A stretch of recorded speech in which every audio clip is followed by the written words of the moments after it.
आदाब नाज़रीन, मैं कुर्बान अली हाजिर हूँ आज का मुद्दा लेकर के। सियासत के लिहाज से आज का दिन काफ़ी अहम रहा। यूपी की 2 लोकसभा, बिहार की 1 लोकसभा और 2 असेंबली सीटों पर हुए ज़िमनी इंतखाबात के नतीजों ने बीजेपी का तिलिस्म तोड़ दिया है। बिहार की भभुआ असेंबली सीट के अलावा तमाम सीटों पर बीजेपी को मायूसी ही हाथ लगी है। इन नतीजों का अगर बारीकी से तज्जिया किया जाए तो मुस्तकबिल की सियासत क्या होगी, इसके भी इशारे मिल रहे हैं। बीजेपी को उन सीटों पर भी हार का सामना करना पड़ा जो उसकी रिवायती सीटें हैं। यानी गोरखपुर लोकसभा सीट से यूपी के वजीर आला लगातार 5 बार इंतखाबात जीत चुके हैं, तो वहीं Phulpur seat deputy CM Keshav Prasad Maurya के इस्तीफे से खाली हुई थी। अररिया लोकसभा और जहानाबाद असेंबली सीट पर भी बीजेपी हार गई है। इन नतीजों के बाद कांग्रेस के मुस्तकबिल पर भी सवालिया निशान लग रहे हैं। साथ ही ये भी सवाल हो रहा है कि क्या सेक्युलर पार्टियों का ये इत्तेहाद आइंदा भी बरकरार और रहेगा और नफरत की सियासत करने वाले क्या अब इन नतीजों से कुछ सबक हासिल लेंगे। आज बात इसी मौजू पर करेंगे। इस पर बात करने के लिए हमारे साथ स्टूडियो में मौजूद हैं कांग्रेस के लीडर और बिहार के साबिक वजीर शकील अंसारी साहब, senior journalist Syed Faisal Ali, BJP के तर्जुमान अशोक गोयल। इसके अलावा हमारे साथ जुड़ेंगे समाजवादी पार्टी के राज्यसभा एमपी जावेद अली खां और साथ ही पटना से फोन लाइन पर होंगे आरजेडी के लीडर शिवानंद तिवारी। हम तमाम मेहमानों का इस्तकबाल करते हैं, लेकिन आज का मुद्दा शुरू करने से पहले आइए देख लेते हैं इस वक्त की हेडलाइंस। यूपी ज़िमनी इंतखाबात के नताइज के बाद अखिलेश ने मायावती का किया शुक्रिया, बोले अहम लड़ाई में हिमायत मिली, फूलपुर और गोरखपुर के अवाम हमारे साथ।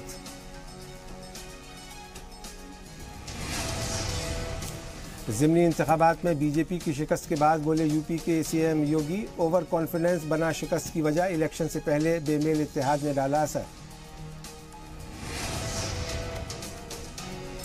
बिहार में नीतीश कुमार को लगा जोरदार झटका, अररिया लोकसभा में आरजेडी ने बरकरार रखी सीट, भभुआ असेंबली सीट पर बीजेपी तो जहानाबाद में आरजेडी जीती।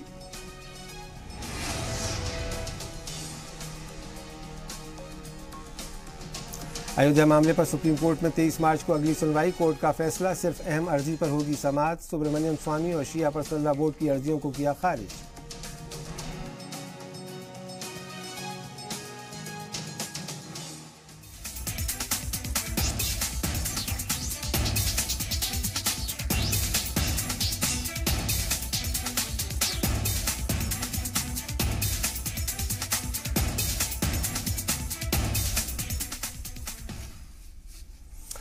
और आज के मुद्दे पर बात शुरू करें उससे पहले देख लेते हैं आज के नतीजों पर हमारी ये खास रिपोर्ट। यूपी और बिहार में 3 लोकसभा और 2 असेंबली सीटों पर हुए ज़िमनी इंतखाबात के नतीजों ने बीजेपी को तगड़ा झटका दिया है। फूलपुर में एसपी बीएसपी के गैर एलानिया इत्तेहाद ने बीजेपी को हरा दिया। फूलपुर में एसपी उम्मीदवार नागेंद्र पटेल ने बीजेपी के कौशलेंद्र पटेल को 59,613 वोटों से हराया। इसके अलावा गोरखपुर लोकसभा सीट पर भी एसपी ने बाजी मारी।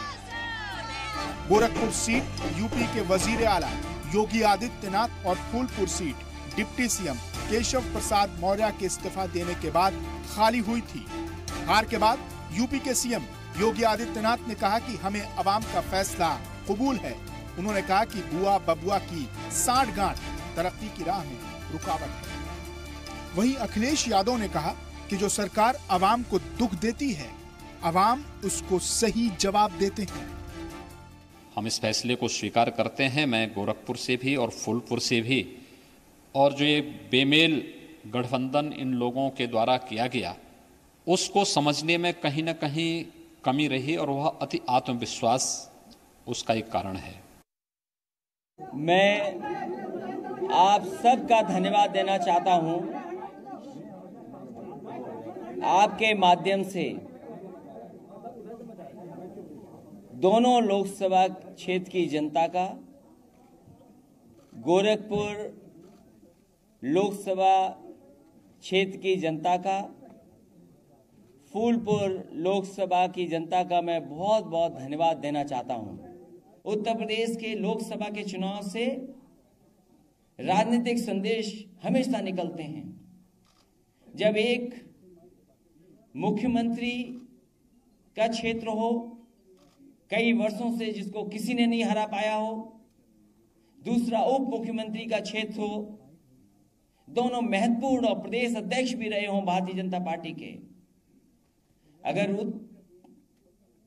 उन क्षेत्रों की जनता में इतनी नाराजगी अगर है, तो सोचिए आने वाले समय में अगर देश का चुनाव होगा तो कैसा होगा। वहीं बिहार की अररिया सीट और 2 असेंबली सीटों भभुआ और जहानाबाद के लिए भी ज़िमनी इंतखाबात हुए, लेकिन यहां से भी बीजेपी के लिए अच्छी खबर नहीं है। भभुआ असेंबली सीट छोड़कर अररिया लोकसभा और जहानाबाद असेंबली सीट पर भी बीजेपी को हार का सामना करना पड़ा है। अब हम तो यही चाहेंगे कि नीतीश जी पश्चाताप कीजिए। जो जगह जगह जिस तरह से आपके डबल इंजन की सरकार ने जिस प्रकार से जनादेश का अपमान किया, लालू जी हम लोगों को मुकदमा में फंसाने का काम किया सिर्फ भाजपा में जाने के लिए। अब यूपी में भी देखिए, जो लालू जी ने जो प्रयास किया था कि समाजवादी पार्टी और मायावती जी को इकट्ठे एक मंच पे लाया जाए, तो आने से जो फर्क जो नजर आ रहा है, आप देख सकते हैं कि जो चुनाव 2019 में होंगी तो जनता ये मानती है कि नेशनल लेवल पे भी महागठबंधन हो, और यूपी की जनता ये भी चाहती है कि मायावती जी और अखिलेश जी मिलकर के चुनाव लड़ने का काम करें, उसमें कांग्रेस को भी साथ आना चाहिए। अब हमें आशंका है कि इस जीत के बाद यूपी और बिहार में जो मोदी जी और अमित शाह ये लोग सारे जो सीबीआई ईडी एजेंसी और तेज हो जाएंगे कार्रवाई करने में। वहीं नतीजों ने कई सवाल खड़े कर दिए हैं। सवाल भारत की सियासत के मुस्तकबिल का, सवाल नफरत की सियासत का, और ये सारे सवाल बीजेपी की तरफ ही उठ रहे हैं। और साथ ही सियासी गलियारों में ये भी चर्चा हो रही है कि क्या बुआ और बबुआ की नंबर 1 सियासी जोड़ी 2019 में भी कमाल कर सकती है। ब्यूरो रिपोर्ट, जी सलाम। और इन ज़िमनी इंतखाबात पर मुबाहिसा करने के लिए हमारे साथ स्टूडियो में ख़ास पैनल मौजूद है। साथ ही हमारे साथ जुड़ेंगे समाजवादी पार्टी के राज्यसभा एमपी जावेद अली खां, और पटना से फ़ोन लाइन पर होंगे आरजेडी के सीनियर लीडर शिवानंद तिवारी। मैं शुरुआत अशोक गोयल साहब आपसे करना चाहता हूं, क्योंकि आपकी पार्टी मरकज़ में भी हुकूमत में है, यूपी में भी हुकूमत में है, बीजेपी बिहार में भी आप हुकूमत में शामिल हैं। फिर ये क्या हुआ कि अभी यूपी का तो 1 साल भी नहीं हो पाया था कि इतना बड़ा धचका, वो सीट गोरखपुर की जो 9 बार से योगी आदित्यनाथ और उनके गुरु अवैधनाथ जी जीतते रहे थे, वहाँ से ज़मीन खिसक गई। और फूलपुर जो कि केशव प्रसाद मौर्य 3 लाख से ज़्यादा सीट जीते थे पिछले बार, वो वहाँ आपकी पार्टी को हार हुई, क्या वजह रही? नहीं, देखिए, जो आज जो नतीजे आए हैं निश्चित रूप से आशा के अनुरूप नहीं हैं, और भारतीय जनता पार्टी की इन 2 उपचुनावों में हार हुई है। तो ये एक समीक्षा का विषय है कि 2-3 बिहार में, जी बिहार में भी, बिहार में वो सीट पिछली बार भी, क्योंकि आरजेडी में जो अभी सांसद गए उन्होंने ही जीती थी। तो लेकिन इशू ये है कि जब भी हार होती है तो भारतीय जनता पार्टी निश्चित रूप से उसको स्वीकार करती है। जनादेश है जो पक्ष में नहीं आया है, इसके कारण क्या है, इसकी समीक्षा होगी, और जो कारण आएंगे उसको सुधार करने का प्रयास किया जाएगा, जैसे कि माननीय आदित्य योगीनाथ जी ने भी कहा है।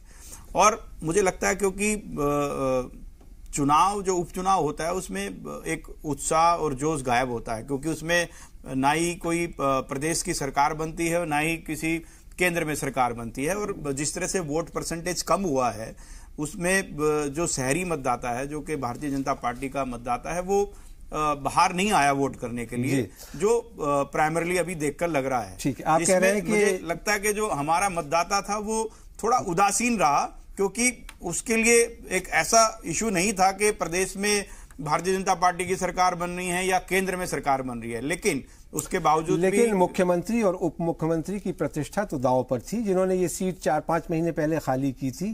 पूरा सरकार वहां लगी हुई थी, पूरा मंत्रिमंडल वहां था, 11-11, 12-12 सभाएं मुख्यमंत्री ने की।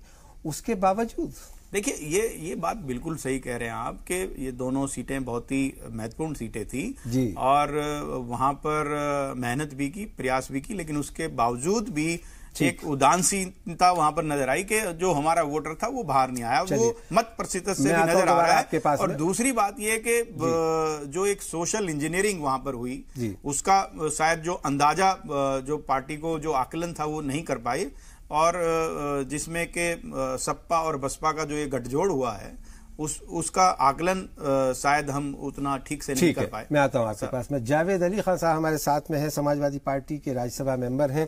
जावेद अली खान साहब, आपके लिए आज का दिन खुशखबरी वाला दिन है। हालांकि अभी कुछ दिन पहले कानपुर में एक असेंबली इलेक्शन हुआ था, वहां आपकी पार्टी कोई खास कामयाब नहीं हो पाई थी, बीजेपी वहां जीती थी। लेकिन इन 2 पार्लियामेंट्री सीटों पर जीतना आपकी पार्टी के लिए क्या मायने रखता है और इन नतीजों के क्या मायने?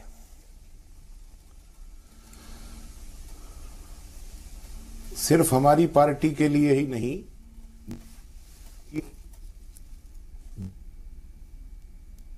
जी, हमारे मौजूदा संविधान का अनुसरण करना चाहती है, जो इस देश की परंपराओं और इस देश के भाईचारे में यकीन है, उन सब के लिए आज के नतीजे खुशी लेकर के आए हैं। निश्चित रूप से यह हमारे लिए खुशी का दिन है और उन सब लोगों के लिए जो इस देश में एक जनता का पक्ष रखने वाले देखना चाहते हैं, उन सब के लिए खुशी का दिन है। हम समाजवादी पार्टी के लोग और बहुजन समाज पार्टी के लोग, हमारी दोनों पार्टियों के समर्थक, इच्छा है कि आज ये दोस्ती जो समाजवादी पार्टी और बहुजन समाज पार्टी के बीच हुई है, 2019 आते ये दोस्ती एक गठबंधन की शक्ल ले, अंदर समाजवाद और लोकतंत्र के सिद्धांतों पर राष्ट्रीय एकता को कायम रखने के लिए जो सरकार बने, उसमें ये अपना गठबंधन महत्वपूर्ण हिस्सेदारी। जी, मैं आता हूं जावेद साहब दोबारा आपके पास। कुछ तकनीकी खराबी की वजह से आपकी आवाज़ सही ढंग से हमारे पास नहीं पहुंच रही है। शकील अंसारी साहब, आपकी पार्टी तो इस इंतखाबात में बुरी तरह से नाकामयाब रही है। आपने यूपी में पहले एसपी के साथ अलायंस किया था, बावजूद इसके इस इलेक्शन में भी अपने उम्मीदवार उतारे जिनकी जमानत नहीं बच पाई। बिहार में भी आप जहां अलायंस में पार्टनर थे लालू प्रसाद यादव की आरजेडी के साथ, भभुआ में, वहां भी आपकी हार हो गई। आपके लिए इन इंतखाबात का, ज़िमनी इंतखाबात का क्या मायने है? देखिए, हमारी पार्टी के कुछ कैंडिडेट्स के हार ये लार्ज स्केल में कोई बहुत महत्व नहीं रखते हैं। महत्व ये है कि हम जो आज केंद्र में नरेंद्र मोदी जी की सरकार है, वो सरकार पूरी तरह से अनपॉपुलर हो रही है और हम ये प्रयास कर रहे हैं कि कांग्रेस पार्टी एक बड़ा अलायंस ग्रुप बनाए, ताकि ये जो आज हिटलर शाही की सरकार है, जन विरोधी सरकार है, जनता से, नौजवानों को आशाएं खत्म हो रही है, किसान मर रहे हैं, लेकिन ये सरकार इन जनता के इशू की तरफ नहीं है, बल्कि देश में नफरत। शकील साहब, ये आप कह सकते हैं दिल के समझाने को ये ख्याल अच्छा है, लेकिन सवाल ये है कि आपकी पार्टी एक तरफ तो कल सोनिया गांधी साहिबा अपोजिशन पार्टीज का अलायंस आपको डिनर पे मदऊ करती हैं, उनके साथ मीटिंग करती हैं, दूसरी तरफ आप लोग ये जानते हुए भी कि यूपी में आप बुरी तरह से इलेक्शन हारने वाले हैं, आप जो सेक्युलर पार्टीज हैं उनकी मदद करने के बजाय आप वहां उनको हराने का काम कर रहे हैं। नहीं, हराने का काम नहीं कर रहे थे। कभी कभी कई पार्टियां आपस में, सेकुलर पार्टियां आपस में लड़ती हैं, ऐसी कोई बात नहीं है। ये चुनाव में पहले हम लोग अखिलेश जी के साथ थे, लेकिन अखिलेश जी, ये जो बाय इलेक्शन हुआ था, कांग्रेस पार्टी ने पहले अपना हुआ कि सारे सीटों पर लड़ना चाहिए, इसकी वजह से कैंडिडेट दिया। मायावती जी ने कोई कैंडिडेट नहीं दिया था, इसलिए उनके पास उनके पास एक डिसीजन लेने का एक अच्छा मौका था। जब हमारी पार्टी ने सोचा ये डिसीजन लेना, लेकिन काफी आगे बढ़ चुके थे, देर हो चुकी थी, लेकिन उसका फायदा भी इस गठबंधन को ही हुआ है। चलिए, आप अभी उस गठबंधन का हिस्सा नहीं है। अशोक जी, मैं आता हूं आपके पास में। हम फैसल अली साहब, आप इन ज़िमनी इंतखाबात का किस तरह से तज्जिया करेंगे कि इसमें क्या मैसेज है इन नताइज का? सबसे पहली बात तो यह है कि इस नतीजे का जो सबसे बड़ा मैसेज है भारतीय जनता पार्टी को है कि सिर्फ भाषण से नहीं होगा, डिलीवरी पार्ट को भी आपको स्ट्रांग करना होगा, 4 साल का वक्त हो गया है, अगर अब आप डिलीवर नहीं कीजिएगा तो मुश्किल होगी। दूसरा मैसेज भी कहीं ना कहीं भारतीय जनता पार्टी के लिए ही है कि 30 पार्टी का अलायंस करके आप जीत सकते हैं, लेकिन अगर 3-4 बड़ी पार्टियां, जैसे हमने बिहार में देखा लालू और जेडीयू एक साथ आए तो नतीजा बिल्कुल उलट गया, वैसे ही उत्तर प्रदेश में अगर मायावती और अखिलेश यादव की समाजवादी पार्टी एक साथ आती है तो ये 2 बड़ी ताकतें हैं, तो इनके लिए मुश्किल होगी। अभी गोयल साहब ये कह रहे थे कि, और योगी जी को भी मैंने सुना कि बेमेल गठजोड़, तो कम से कम भारतीय जनता पार्टी को अभी ये नहीं कहना चाहिए। ये लोग फिर भी कहीं ना कहीं एक तरह की विचारधारा की पार्टियां हैं। बेमेल अगर गठजोड़ है तो पीडीपी और बीजेपी का है कश्मीर में, तो ये बात कहीं ना कहीं लोग भी समझते हैं। दूसरी बात ये कि हम लोगों ने अंडर एस्टिमेट किया और हमारे वोटर नहीं निकल करके आए, ये भी मैं नहीं मानता, इसलिए कि जितना वोट मिला है शुक्ला जी को गोरखपुर में और जितना वोट मिला है फूलपुर में, कोई कम वोट नहीं मिला है। लेकिन दोनों का जो कंबाइंड स्ट्रेंथ है भारतीय समाजवादी पार्टी और बहुजन समाजवादी पार्टी का, वो उससे कहीं ज्यादा हो गया। इसलिए इनके वोटर्स, और आप याद रखिए, आप बहुत पुराने पत्रकार हैं कुर्बान अली साहब, आपको मालूम है कि जो भारतीय जनता पार्टी का जो वोट है वो सुबह तड़के उठ करके लाइन लगाकर वोट डालता है। वोट पड़ा है, लेकिन जो कंबाइंड स्ट्रेंथ थी बहुजन समाज पार्टी की और समाजवादी पार्टी की, उसके सामने ये नहीं टिक पाए। और इसलिए ये मैसेज है अगर भारतीय जनता पार्टी के लिए तो कहीं ना कहीं कांग्रेस जैसी दूसरी सेकुलर जमातों के लिए भी कि आप मिल बैठ कर आइए तो कहीं ना कहीं आपकी जीत होगी। और सबसे बड़ा लेसन इसमें कांग्रेस के लिए है कि कहीं अब धरातल पे आ जाइए, जमीन पे आ जाइए। अगर आज भी आपने सिर्फ ये मानकर अलायंस नहीं किया कि हम नेशनल पार्टी हैं, हम कैसे दूसरी पायदान पे आ जाएं या तीसरी पायदान पे आ जाएं, तो नतीजा वही होगा, जमानत भी नहीं बचेगी। ठीक है, अशोक गोयल साहब, आप कुछ कहना चाह रहे थे, लेकिन उसके पहले मैं आपसे ये सवाल करूंगा कि देखिए, बीएसपी के साथ आपने भी अलायंस किया था, उत्तर प्रदेश में सरकार बनाई थी, और जो ये बात आप कहते हैं बेमेल अलायंस हुआ, तो एसपी और बीएसपी ने मिलकर के आपके खिलाफ चुनाव लड़ा था, 93 में सरकार बनाई थी। वो जो पिछड़े दलित वर्गों की पार्टियां हैं उसको वो छुपाते नहीं हैं, वो उसकी आइडेंटिटी भी सामने है। तो इसमें ऐसे में ये कहना कि साहब ये बेमेल हो गया। और जहां तक वोट का ताल्लुक है, आपकी पार्टी जो है उसने भी कम वोट हासिल नहीं किए, 4-4 लाख वोट लेने के बावजूद आप हार रहे हैं, तो ये भी आपके लिए कहीं ना कहीं एक खतरे की घंटी है। नहीं, देखिए, भारतीय जनता पार्टी के लिए खतरे की घंटी है, और ये 3 उपचुनाव हार जाने से सिर्फ ये नहीं, अभी कुछ दिन पहले आप राजस्थान में भी हारे। नहीं, डिलीवरी नहीं हो पा रही है। देखिए, 2014 में इस देश में पहली बार एक गैर कांग्रेसी सरकार अपने दम पर इस बहुमत में आई। उसके बाद से अगर आप लगातार, क्योंकि इस देश के अंदर लोकतंत्र के अंदर जो जनता की अदालत है वो सर्वोपरि होती है, लगातार जो कांग्रेस, अभी मेरे कांग्रेस के मित्र प्रवक्ता कह रहे थे कि मोदी सरकार अनपॉपुलर हो गई है, तो लगातार 19 हार कांग्रेस एक के बाद एक हार रही है, जनता इनको रिजेक्ट कर रही है। मुझे नहीं पता कि ये कैसे कह रहे हैं कि, और भारतीय जनता पार्टी भारी बहुमत के साथ चुनाव जीत रही है और कांग्रेस को, और अभी भी इन तीनों चुनाव में उनकी जमानत जब्त हुई है, तो किस एंगल से ये कह रहे हैं कि मोदी सरकार अनपॉपुलर हो गई है, जबकि जो कांग्रेस है उसमें सोनिया गांधी का नेतृत्व और राहुल गांधी का नेतृत्व इस देश की जनता रिजेक्ट कर चुकी है। दूसरी बात जो हमारे साथी ने, मित्र ने कहा कि डिलीवरी करनी होगी। देखिए, पिछले 4 वर्षों में मोदी जी ने भी बार बार कहा है कि 5 वर्ष के बाद भारतीय जनता पार्टी अपना अकाउंट लेकर जनता के सामने जाएगी, और लगातार 4 वर्षों में जब जाएंगे, मुझे अपनी बात, मैं आपको वक्त दूंगा, मुझे एक मजबूरी है, मुझे जावेद अली खान साहब को जाना है, इसलिए उनको जाने से पहले मैं जावेद अली खान साहब को बधाई देता हूं आज की जीत पर। लेकिन इस जीत के ऊपर इतना ठीक है, बहुत दिनों के बाद इनको जीत मिली है। आज भी इन्होंने सुबह ईवीएम पे सवाल उठा दिए थे। उनको सुन लेते हैं, मैं आपको वक्त दूंगा पूरा। आप रुकिए अशोक गोयल साहब। जी जावेद साहब, आपसे जो बात हो रही थी कुछ लाइन साफ नहीं थी, तो इसलिए बात पूरी हो नहीं पाई थी। आप अपनी बात पूरी करें कि आज की इस जीत के मायने आपके लिए क्या है, और क्या इसको एक वाइडर अपोजिशन यूनिटी के तौर पे देखा जा सकता है, क्योंकि अभी भी मायावती का ये कहना है कि उनकी पार्टी ने आपको सपोर्ट किया है, कोई अलायंस नहीं किया।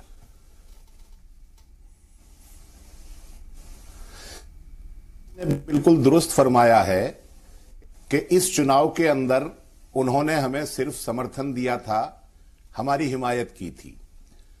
जहां आगे आने वाले वक्त की बात, तो हमारी पार्टी के कारकुनान की और बहुजन समाज पार्टी के कारकुनान की ये राय है, और ये राय कोई छोटे सेक्शन की है, एक बहुत वसी सेक्शन है पार्टियों के, और इसकी जो फॉलोइंग है उसकी ये राय है कि ये दोस्ती और ये समर्थन जो इन दोनों सीटों के उपचुनाव में सामने आया है, 2019 आते आते ये एक दोस्ती की शक्ल ले, एक गठबंधन की शक्ल ले। मैं समझूं समाजवादी पार्टी और बहुजन समाज पार्टी का कोई गठबंधन 2019 में जनता के सामने आता है तो शायद उत्तर प्रदेश के जी, तो क्या उसकी कोई उम्मीद है? क्योंकि अभी तो सिर्फ ये एक टैक्टिकल सपोर्ट का मामला हुआ, क्योंकि राज्यसभा के इलेक्शन में भी बीएसपी को आपकी मदद चाहिए और बीएसपी ज़िमनी इंतखाबात लड़ती नहीं है, इसलिए उसने सोचा कि इस मौके पर आपका सपोर्ट करके एक खैर सगाली का काम कर लिया जाए। कुरबान साहब, आप उत्तर प्रदेश के राजनीति से बहु वाकिफ हैं, जानते हम लोग किसी शक्ल में एक साथ आए हैं, तो इसलिए इस चीज को बहुत सोच समझ करके, बहुत गंभीरता के जरूरत। चलिए, बहुत बहुत शुक्रिया आपका हमारे साथ जुड़ने के लिए। कुछ तकनीकी खराबी की वजह से हम आपकी पूरी बात नहीं सुन पाए, लेकिन बेहद शुक्रिया। यहाँ रुकेंगे एक छोटे से ब्रेक के लिए, और ब्रेक के बाद जल्दी हाजिर होते हैं और फिर आज के मुद्दे पे जो ज़िमनी इंतखाबात पर हमारा मुबाहिसा ये जारी रहेगा।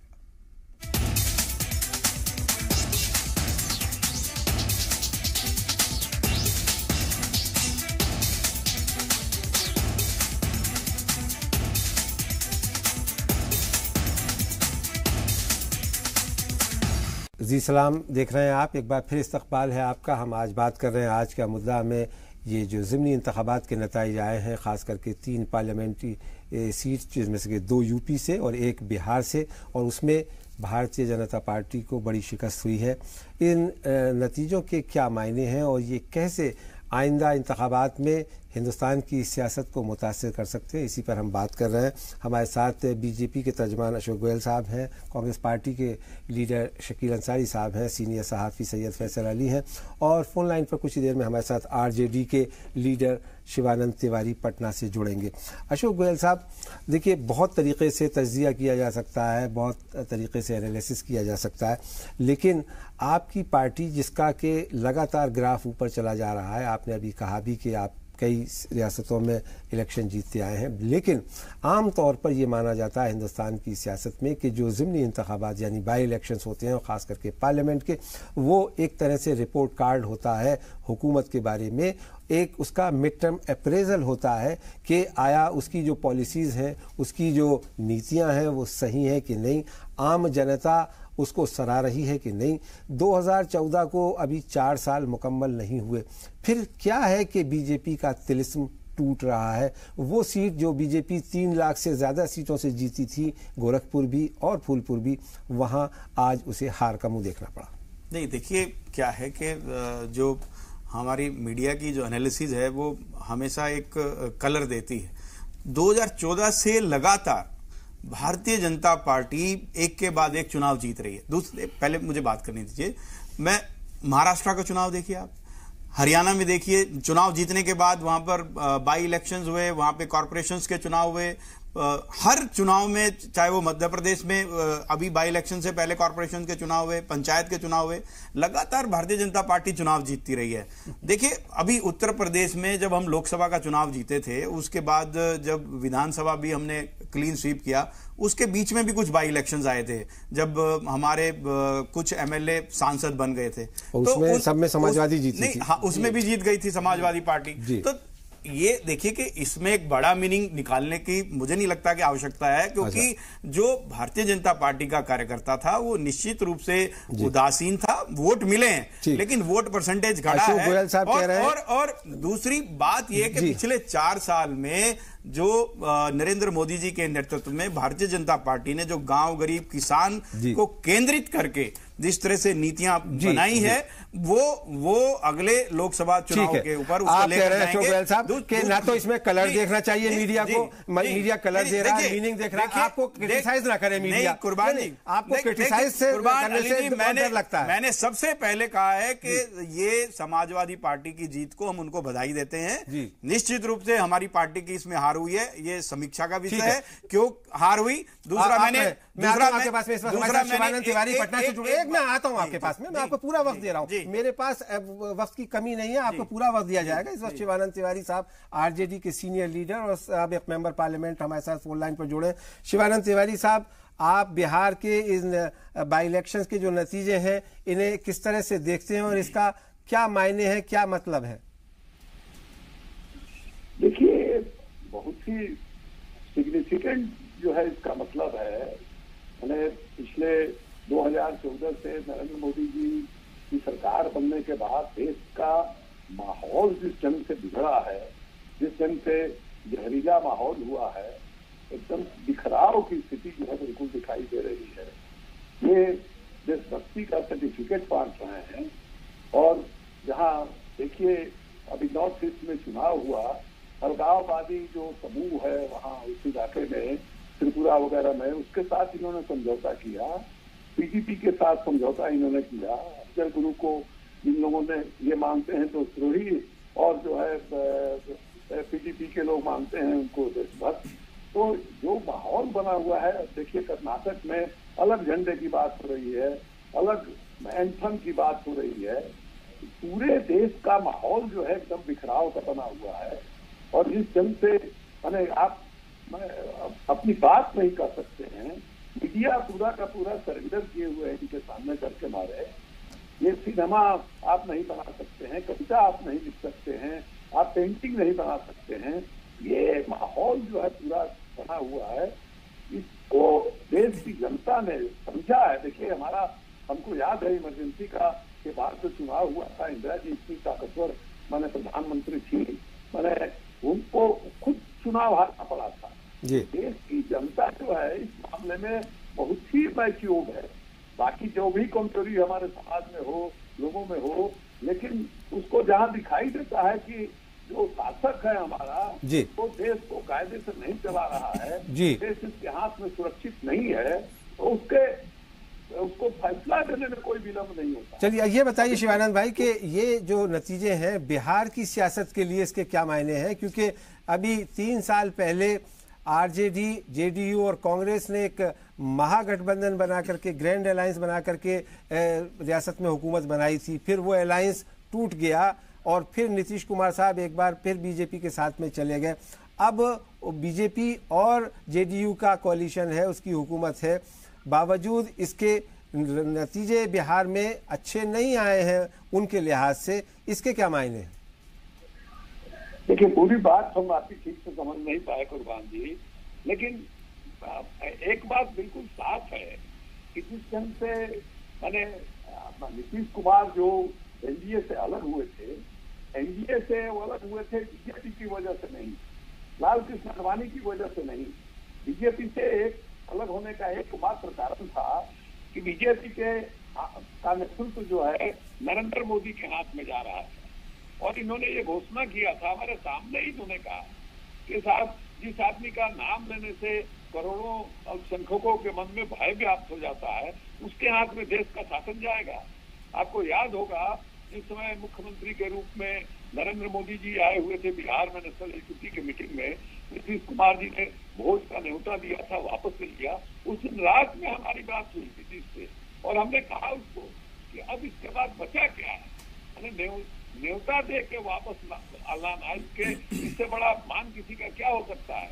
और उस समय 2010 के पहले आप याद कीजिए, 2005 और 10 के बीच में नीतीश ने अति पिछड़ों को मैंने पंचायत में और स्थानीय निकाय में आरक्षण दिया था, लड़कियों को साइकिल पोशाक दिया था, चारों तरफ गरीबों के बीच में मैंने महादलित बना करके अलग कार्यक्रम चला रहे थे। तो एक हवा थी, हमने कहा निकलो यार, और तुम्हारी आंधी जो है बहेगी। उस समय नीतीश कुमार हिम्मत नहीं कर पाए, शरद यादव को भेज करके आडवाणी से सुलह उन्होंने करवाया। और उसके बाद नरेंद्र मोदी का नाम जब कैंपेन कमेटी के चेयरमैन के रूप में आया, उस समय ये हटे। आपको याद होगा इकोनॉमिक टाइम्स में इनका जी जी वो सारा हिस्ट्री है शिवानंद भाई, मैं विस्तार में नहीं जाना चाहता, लेकिन मैं ये जानना चाह रहा था आपसे कि इन नतीजों के अब बिहार की सियासत के बारे में क्या मायने होंगे। सही है फैसल अली साहब, आप बिहार से आते हैं, आप बिहार की सियासत को भी अच्छी तरीके से समझते हैं और देखते हैं। आखिर अब बिहार में क्या किसी तरह के कुछ सियासी इक्वेशंस बदलेंगे या बनेंगे? बिल्कुल बदलेंगे और बदलता हुआ दिख रहा है। जहां तक सवाल ये है कि अभी जो इलेक्शन हुआ, ये तो नीतीश कुमार अलग हो गए आरजेडी से, ये अपनी जगह पे है, लेकिन जिस तरह से रोज ये खबर आती है कि अभी जो रूलिंग अलायंस है देश में, उसके कुछ छोटे पार्टनर लालू जी के संपर्क में हैं या कांग्रेस के संपर्क में हैं, तो ये बात बिल्कुल तय है कि 2019 का इलेक्शन आते आते बिहार में और भी, ठीक है जेडीयू अलग हो गया, लेकिन उसकी जगह को भरने के लिए 2-3 छोटी पार्टियां, मैं नाम नहीं ले रहा हूं, सबको पता है कि कौन सी पार्टियां हैं जो एनडीए में कहीं ना कहीं अपने आप को, उनको दम घुटता हुआ लग रहा है और वो बिल्कुल संपर्क में है। इस बात की पक्की जानकारी है, मीडिया में भी है, लोगों को भी है, वो हैं। तो कहीं ना कहीं फिर से एक राजनीतिक अलायंस जो वहां पे है वो होगा। और ये भी बात तय है कि जिस तरह से जो अलायंस बिहार में हुआ है और जो अलायंस उत्तर प्रदेश में दिखा, जो कामयाब हुआ है, अगर इन 2 राज्यों में, और राजस्थान और मध्य प्रदेश आप देख रहे हैं किस तरह से बीजेपी के हाथ से खिसकता हुआ दिख रहा है कि जो लोकल बॉडीज इलेक्शन हुए उसमें बुरी हालत हुई, जो बाई इलेक्शन हुए उसमें भी हारे, तो इन 4 राज्यों से होने वाली क्षतिपूर्ति एनडीए, मैं सिर्फ बीजेपी की बात नहीं कर रहा, एनडीए कहीं और जगह से उसकी पूर्ति करती हुई, उसको पूरा करती हुई नहीं दिख रही। आपको क्या लगता है कि बिहार में क्या कोई सियासी तब्दीली होगी इन इलेक्शन के नतीजे के बाद? देखिए, अभी फैसल भाई बता रहे थे, बहुत सही बता रहे हैं कि लास्ट असेंबली इलेक्शन तो गठबंधन, महागठबंधन बना के लड़े गया और नीतीश कुमार किन्हीं कारणों से अलग हो गए, लेकिन उनको लगता था कि वो और बीजेपी मिलके एक अल्टरनेटिव दे सकते हैं जी। लेकिन अब देखिए वहां सरकार चलाने में भी बड़ी कठिनाई हो रही है। लेकिन आज का मौजूद आपका इलेक्शन है, तो हम उसको बताते हैं कि जो कह रहे हैं कई नया अलाइनमेंट वहां बनने के लिए। अब जैसे जीतन राम मांझी जी एनडीए के साथ थे, कल वो वापस आ गए, वो इंडिया से अलग हो गए, और कल सोनिया जी के डिनर में भी शामिल हुए हैं। इसी तरह से जो इशारा है वो सही इशारा है कि कुछ लोग वहां उनके दम घुट रहे हैं, वो लोग निकलेंगे, लेकिन वोट के लिहाज से वो बड़े मजबूत हैं। और वो वोट जो पोलराइजेशन बिहार में होने वाला है, उसमें फिर बीजेपी और नीतीश कुमार सक नहीं पाएंगे, मुकाबला करने की ताकत उनमें नहीं रहेगी। अशोक गोयल साहब, 2019 आपके लिए कितना बड़ा चैलेंज है, कितनी बड़ी चुनौती है? देखिए कुर्बान अली जी, भारतीय जनता पार्टी हर चुनाव को सीरियसली लड़ती है और अपना रिपोर्ट कार्ड पेश करती है। और जहां तक अलायंस की बात है, आपने देखा कि एक तरफ ममता बनर्जी पूरे उसको अलायंस के लीड करने की बात कर रही है, दूसरी तरफ जो टीआरसी के चंद्रशेखर राव जी हैं वो गैर भाजपा और गैर कांग्रेस का एक अलायंस बनाने की बात कर रहे हैं। उधर आप शरद पवार जी की बात करिए तो वो एक और डिनर डिप्लोमेसी की बात कर रहे हैं। तो विपक्षी पार्टियों में इतना बिखराव है कि कोई भी अब सोनिया गांधी जी और राहुल गांधी जी का नेतृत्व स्वीकार करने को तैयार नहीं है। और ये जो अभी सोनिया गांधी जी के यहाँ डिनर हुआ, तो वो अपने आप को एक हिंदुस्तान के अंदर रेलिवेंट बनाकर रखने की एक एक्सरसाइज थी। और दूसरा जो मैंने आपको कहा कि उत्तर प्रदेश में भी ये बेमेल गठबंधन था, क्योंकि 23 साल पहले इन्हीं मायावती जी ने मुलायम सिंह जी पर हत्या का आरोप लगाया था। देखिए क्या है कि आज वो 23 साल तक एक दूसरे से बात भी नहीं करते थे, आज इनका सिर्फ एक ही एजेंडा है, एक ही एजेंडा के भाजपा को हटाओ किसी तरह से। भाजपा विकास की बात करती है और ये सारी जो विपक्षी पार्टियां हैं इनका सिर्फ एक कॉमन एजेंडा है, ये देश के विकास की बात नहीं करते। ये सिर्फ इनका एक कॉमन एजेंडा है, किसी तरह से भारतीय जनता पार्टी को रहा है, इसलिए आपको लगातार देश के अंदर लोग रिजेक्ट कर रहे हैं, बार बार आपको रिजेक्ट किया जा रहा है। मैं शिवानंद तिवारी जी की बात सुन रहा था, बहुत ही वरिष्ठ नेता है हमारे, जिस तरह से वो कह रहे थे कि देश के अंदर जहरीला वातावरण आ गया, देशभक्ति के सर्टिफिकेट बांट रहे हैं। सबको पता है कि आरजेडी जैसी भ्रष्ट पार्टी बिहार के अंदर आज वो लालू प्रसाद जी जेल में है, भ्रष्टाचार के कारण जेल में है। जो कांग्रेस का शासन था उस वक्त उनके ऊपर मुकदमे चले, तो आज मध्य प्रदेश सबको पता है कि आरजेडी के वक्त किस तरह से बिहार का शासन था, और उत्तर प्रदेश के अंदर जब अखिलेश यादव जी आते हैं तो गुंडागर्दी चरम सीमा पर होती है। फैसल अली साहब कुछ कहना चाह रहे हैं, एक मिनट उनको सुन लेते हैं जी, मैं आता हूं दोबारा आपके पास। और ये गोयल जी दूसरों को ही बोलने दीजिए। आप जो बात कह रहे हैं ठीक है अपनी जगह पर, लेकिन ये जो बार बार आप कह रहे हैं कि 23 साल तक एक दूसरे को देखते नहीं थे और साथ आ गए। अरे अभी कल की बात है, नरेश अग्रवाल आपको पानी पी पी कर कोसते थे, आप उनको कंधे पे उठा के घूम रहे हैं। तो कोई भी इस राजनीतिक हमाम में सब नहीं बोलिए। मायावती श्यामा प्रसाद मुखर्जी यादव पर हत्या का आरोप लगाया कि मेरी हत्या की साजिश थी, प्रसाद मुखर्जी जी मर गए एक विधान एक संविधान और एक निशान कहते कहते, और आप दो निशान के बीच में बैठ करके आपने शपथ ली है। बिल्कुल नहीं, आप नहीं कहिए ये बात नहीं कहिए। देखिए वही मैं आपको कह रहा हूँ, कैसी बात करें, सारी जनता देख रही है। देखिए उत्तर प्रदेश के लोग भूले नहीं अभी कि किस तरह से मायावती जिस गेस्ट हाउस में थी, मायावती जी किस तरह से समाजवादियों ने उसको कर लिया था। हत्या का आरोप अभी तक लगाते रहे थे। ये भी नहीं बोले हैं कि आप महबूबा मुफ्ती और मुफ्ती मोहम्मद सईद को देशद्रोही कहते थे। अशोक जी मेरा आपसे सवाल ये है, मैं ये नहीं कह रहा। दूसरी बात आज मुद्दा क्या है? नहीं अशोक जी आपका, मैं आपसे सिर्फ ये जानना चाहता हूँ, ये हम हमारे इस शो में चीखने चिल्लाने की परंपरा नहीं है। मैं बहुत अदब के साथ आपसे अर्ज कर रहा हूँ कि ये जो है आपकी सारी उम्मीद इस बात पे टिकी हुई है कि जो अपोजिशन में डिसयूनिटी है वो यूनाइट नहीं है, और उसके जो इनर कंट्राडिक्शंस हैं उसका फायदा आपको होगा और आप चुनाव जीत जाएंगे। क्या मैं ये गलत समझाऊं? देखिए कुर्बान अली जी, ये भारतीय जनता पार्टी का काम नहीं है कि विपक्षी पार्टियों को यूनाइट करना हमारा काम नहीं। आप अभी गिरा रहे थे ना। नहीं, हमारा काम नहीं। मैंने आपको जो कंट्राडिक्शंस हैं, क्योंकि जितनी भी विपक्षी पार्टियां, उनका जो जन्म हुआ है वो एंटी कांग्रेस स्टैंड पे हुआ है, इसलिए उनका जो आपस में वैचारिक मतभेद है।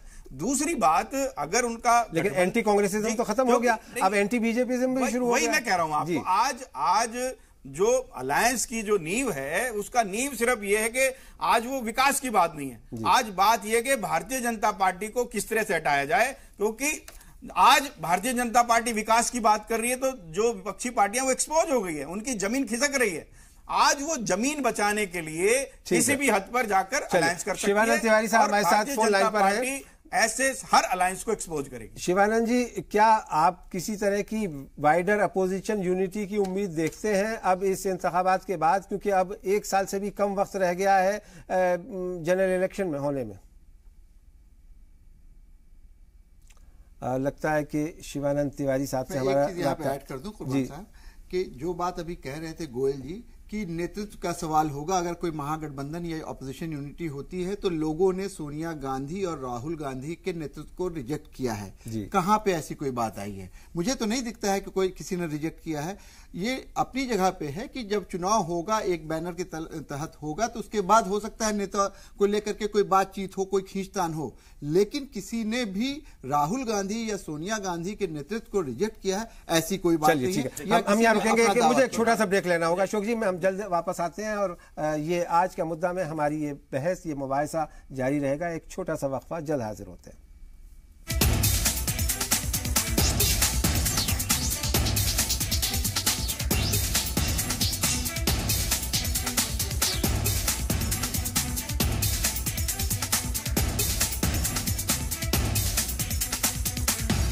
ब्रेक के बाद एक बार फिर आपका खैर मक़दम है। आप देख रहे हैं जी सलाम, और आज हम बात कर रहे हैं आज का मुद्दा प्रोग्राम में ज़िमनी इंतख़ाबात के नताइज की, और क्या इसके असरात होंगे हिंदुस्तान की सियासत पर और किस तरह से ये सियासत को मुतासर करेंगे। शकील अंसारी साहब, आप से बात हो रही थी ब्रेक पे जाने से पहले, कांग्रेस के सर्वाइवल को लेकर के बहुत सारे सवालिया निशान लगे हुए हैं। कहा यह जा रहा है कि कांग्रेस पार्टी को अपने रवैये में तब्दीली करनी पड़ेगी, उसे एक कोalition का रास्ता अख्तियार करना होगा। बीजेपी अपने बलबूते पर पिछली बार मेजॉरिटी में आई थी, बावजूद उसके उसने कोalition चलाया। यूपी में जहां वो 300 से ज़्यादा सीटें असेंबली इंतखाबात में जीते, वहां भी दो छोटी पार्टियों के साथ वो अलायंस किए हुए हैं, उन्हें हुकूमत में बनाए हुए हैं। आखिर कांग्रेस पार्टी इस लफ्ज़ कोalition से इतना भागती क्यों है? नहीं, ये बात सही नहीं है जी। आप यूपीए 10 साल सरकार चली है सारे कोलिशन के साथ, और अच्छी तरह से सरकारें चली, बल्कि कांग्रेस को कई बार अपने कोलिशन के वजह से बदनामी भी झेलनी पड़ी, लेकिन कोलेशन चली है। कोलेशन से कोई है नहीं। बिहार में भी सबसे इंपॉर्टेंट रोल किया था कांग्रेस पार्टी ने, जब उस वक्त नीतीश कुमार और लालू यादव के बीच में गठबंधन कराने में एक महत्वपूर्ण रोल किया था। अभी हम अखिलेश सिंह के साथ थे, लेकिन कई बार कहीं कहीं जैसे हम अभी कहां से साथ, इस इलेक्शन में तो आप खिलाफ लड़ रहे हैं। नहीं, इस इलेक्शन की बात अलग है, अभी तो हम असेंबली साथ लड़े हैं ना जी। कई बार छोटी पार्टियां भी कई अपने लोकल इश्यूज की वजह से हमारे साथ कभी हट जाती हैं, लेकिन नेशनल प्रोस्पेक्टिव में जो अलायंस बनना है, आप देखिए कल अखिलेश जी के भी रिप्रेजेंटेटिव डिनर में मौजूद थे और मायावती जी की भी रिप्रेजेंटेटिव मौजूद थे। तो ऐसा नहीं है जो देश आज नीड है, आज जेएस को जो गैर रस्मी डिनर था, उसमें आप यूपीए का बताइए कि यूपीए की क्या शक्ल है। वो तो नई शेप तो बनेगी ना। जो यूपीए के जो मेरे पार्टनर थे वो तो अपनी जगह कायम सब है ही हैं। अब नई शेप ये है कि इन्होंने जितने बड़े पैमाने पर गठबंधन बनाया था वो टूट रहे हैं और कई टूटने के कागार पर हैं। तो अब सवाल ये पैदा नहीं होता है, सवाल ये है कि चौथा साल है, अब आपको कई बार नई सरकार बनी थी तो कई बार जनता ने देखा, तो जनता ने देखा नोटबंदी, जीएसटी और 11,000 करोड़ कोई मोदी लेके भाग रहा है और सरकार तमाशाई बनी हुई है और डेली जनता ही को बता रही है और कोई ना करप्शन पर कंट्रोल कर पा रही है, नौजवानों को 1 करोड़ नौकरी की बात कर रही थी। अब इसके लिए सवाल पैदा ये होता है कि जैसे एनडीए का गठबंधन उनका है, यूपीए का गठबंधन अब मजबूती के साथ खड़ा होगा और निश्चित रूप से खड़ा हो रहा है, दिखाई पड़ेगा। अब आप देखिए 150 का टारगेट गुजरात, जहां अमित शाह जी और प्रधानमंत्री वहीं के हैं, किस परिस्थितियों में जीते ये आप समझ लीजिए। मेघालय में 2 सीट लाके सरकार आप बना रहे हैं, किस तरह बना रहे हैं आप ये समझने की कोशिश कीजिए। और अभी नॉर्थ ईस्ट के में जो 2 पार्टियां हैं जिनके बारे में देशद्रोही ये कहते थे, उनके साथ हाथ मिला के वहां सरकार पर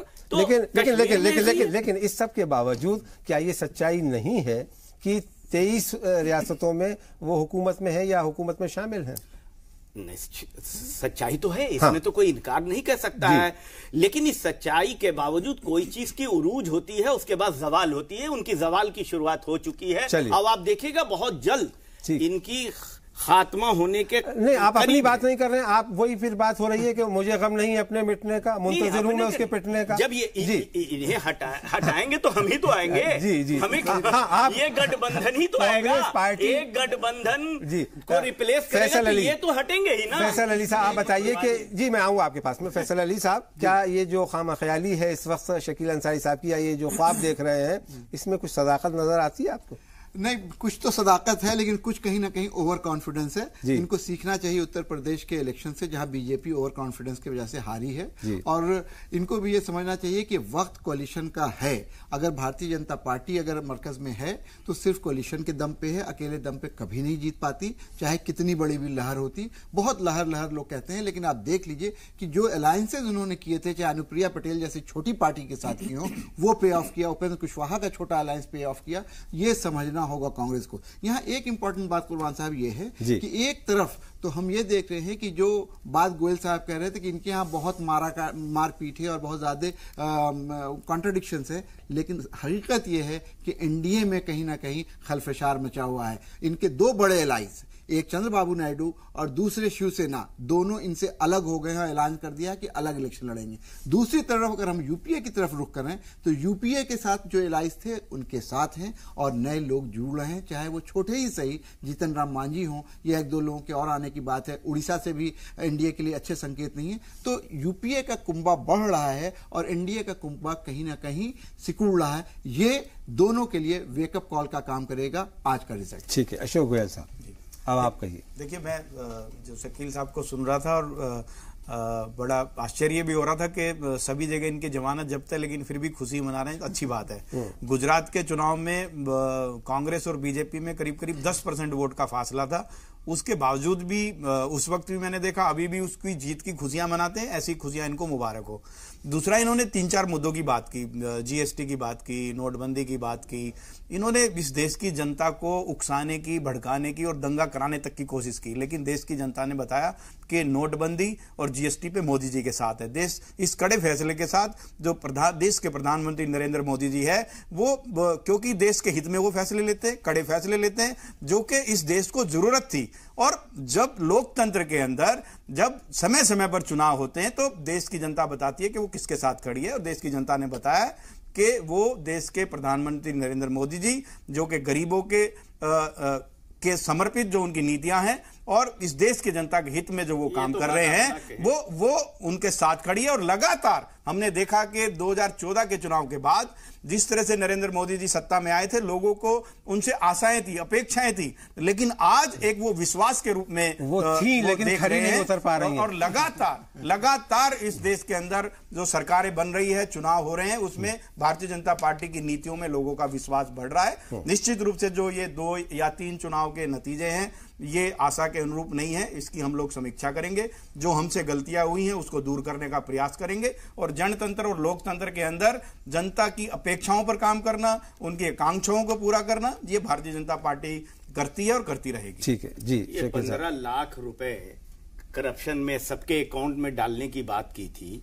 इन्होंने नौजवानों को 1 करोड़ नौकरियां देने की बात की थी। किसानों का कितना बड़ा अभी मोर्चा, अभी कल परसों आपने देखा वो महाराष्ट्र में। उसके बाद ये कैसे कह रहे हैं गरीबों की, हाँ ये बात सही है कि नरेंद्र मोदी जैसे लोगों की सहायता आप कर रहे हैं, बैंकों को कंगाल कर दिया आपने, उन पर कोई कार्रवाई नहीं कर रहे हैं, और अगर कोई पॉलिटिकल दुश्मनी है तो वहां ईडी चला जा रहा है, फौरन उसको जेल में भेजने के लिए जायज और नाजायज तरीके से चल रहे हैं। ये हिटलरिज्म नहीं इस देश ने कभी बर्दाश्त किया है, आज भी नहीं बर्दाश्त करेगा। इसलिए आप ये बात मत कीजिए गरीबों के प्रति आपकी हमदर्दियां हैं। आपने हमेशा कॉर्पोरेट सेक्टर, बड़े लोगों के प्रति अपनी हमदर्दी दिखाई है। लेकिन शकील साहब, मैं आपसे एक सवाल करता हूं। मुझे एक सवाल कर लेने दीजिए शकील साहब। अगर लोगों नहीं, मुझे एक सवाल कर लेने दीजिए प्लीज, मुझे भी अपने वक्त का इस्तेमाल करने दीजिए। शकील साहब, अगर देश की जनता और खास करके उत्तर भारत की हम बात करें कि इतना ज्यादा वो था, तो अभी साल भर पहले भारतीय जनता पार्टी को 310 सीटें दे दी जनता ने नोटबंदी के फौरन बाद। आखिर उसका असर क्यों नहीं हुआ, इसका क्या जवाब है आपके पास? जी, मुझे भी इसके बाद आप सीधी जवाब है इसमें जी। देखिए, वोटों का डिवीजन से इन्होंने फायदा उठाया था जी, और वोट जब एक साथ मुत्तहिद हो जा रहा है तो ये कहीं दिखाई नहीं पड़ते हैं। अभी देखिए, ये रिजल्ट वही है। मायावती जी अगर उस वक्त साथ होती इस गठबंधन में, जो कांग्रेस और अखिलेश जी का गठबंधन था, तो ये कहीं नहीं होते। आप रिजल्ट देख लीजिए, रिजल्ट शीट उठा के देख लीजिए, इन दोनों के वोटों को मिला दीजिए। उम्मीद क्या कर रहे हैं कि अगर गठबंधन होगा तो आप जीतेंगे, तो फिर अगर वो अपना एक गठबंधन बना करके चल रहे हैं और सरकार में आ रहे हैं और लोग उनको समर्थन दे रहे हैं, तो फिर आपके इस तर्क में क्या दम रह जाता है? मैंने उन्हें रोका नहीं, सरकार बनी ना, सरकार उनकी, लेकिन आइडियोलॉजी के साथ हम गठबंधन में हैं। ये गाली देके और गठबंधन में हैं, जिनके साथ तरीका फर्क है। बहुत मुख्तसर जी। कई बार जब मेरे कांग्रेस के मित्र कहते हैं कि किसान के अंदर डिस्ट्रेस है, बेरोजगारी है, कई बार मुझे लगता है ये हमारा रिपोर्ट कार्ड नहीं, अपने 70 साल का रिपोर्ट कार्ड भर रहे हैं। इस देश के अंदर जो विरासत में मिला भारतीय जनता पार्टी को, हम ये नहीं कह रहे हैं कि आज किसान खुशहाल हो गया, लेकिन 10 साल आपके जिस हालात में किसान था आज उससे बेहतर है। आज युवाओं को, ये तो मत कहिए, अगर ऐसा होता तो महाराष्ट्र में आपकी किसानों के आगे नहीं टेकती। वही मैं कह रहा हूं। देखिए, बेरोजगारी की ये लोग नहीं, ये आप किसान तो डिस्ट्रेस में है, किसान तो डिस्ट्रेस में है। पहले से बेहतर हालत है। नहीं, पहले से बेहतर हालत होती। आपने वायदा किया था, नहीं, आपने वायदा, देखिए गलत बयानी मत किया। आपने वायदा किया था अपने मैनिफेस्टो में, आप स्वामीनाथन कमीशन की रिपोर्ट लागू करेंगे, आपने नहीं किया। आपने MRP नहीं किया, तो गलत बयानी नहीं की। और ये मैसेज दे रहे हैं कि वक्त रहते अगर उन्होंने अपने तरीक़ेकार में बदलाव नहीं किया, उन्होंने अगर गरीब आवाम के हिमायत में अपनी पॉलिसियां नहीं बनाई, तो 2019 के इलेक्शन में उन्हें मुश्किलात का सामना करना पड़ सकता है। इसके साथ ही आज के मुद्दा में इतना ही। मुझे इजाज़त दीजिए। आदाब।